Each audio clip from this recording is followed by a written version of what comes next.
I thought I should make a quick video on a recap of what happened in Aliens vs Predator Prey, just in case you're looking to listen to Hunter's Planet without having read Prey, or you've not read it for a while. Although I would recommend, of course, listening to my audiobook on Prey before moving on to Hunter's Planet. However, here is the summary. Prey took place on the planet of Ryushi. Ryushi is a corporate world owned by the Chigusa Corporation and mainly only has one colony called Prosperity Wells.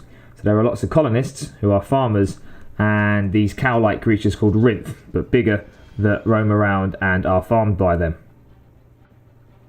A giant cargo ship and its two pilots came towards the planet on their ship, the Lecter, in order to collect the Rinth and take them to another planet to sell. At the colony of Prosperity Wells was Hiroki, the main company man, and his replacement, the main character of the story and of the trilogy, Noguchi.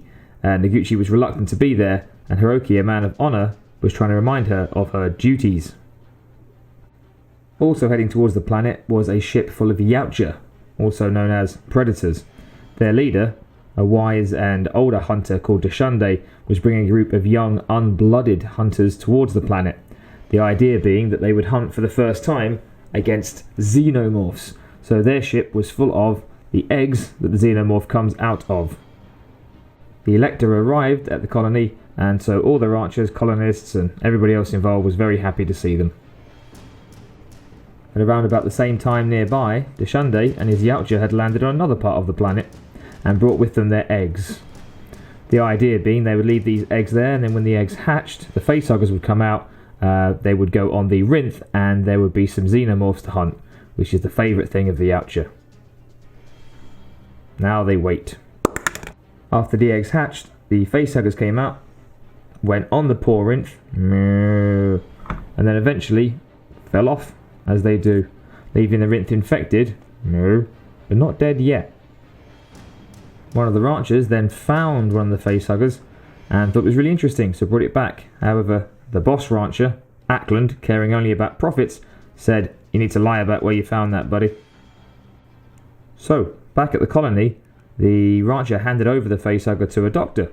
The doctor, being interested, thought, I want to get some more of this, and was told the lie about where to find them, deciding to head out and have a look. Meanwhile, the infected Rinth are being brought in and placed on the Lecter.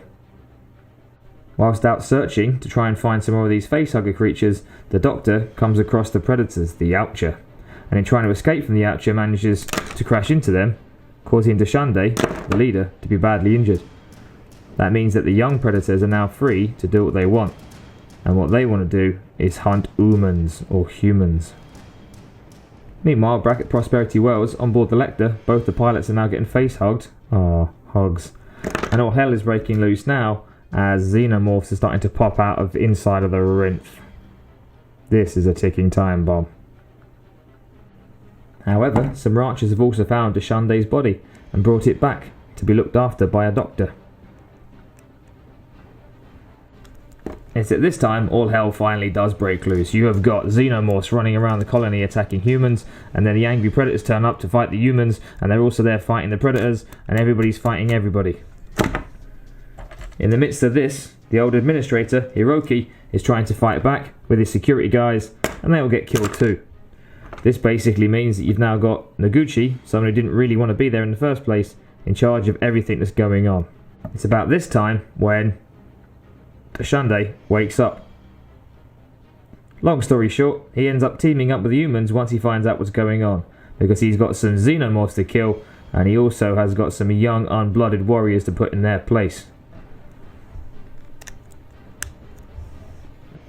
Team Noguchi and Dashunde get round the base, come up with a plan, basically start killing all the predators, killing all the aliens, everything's going fairly well.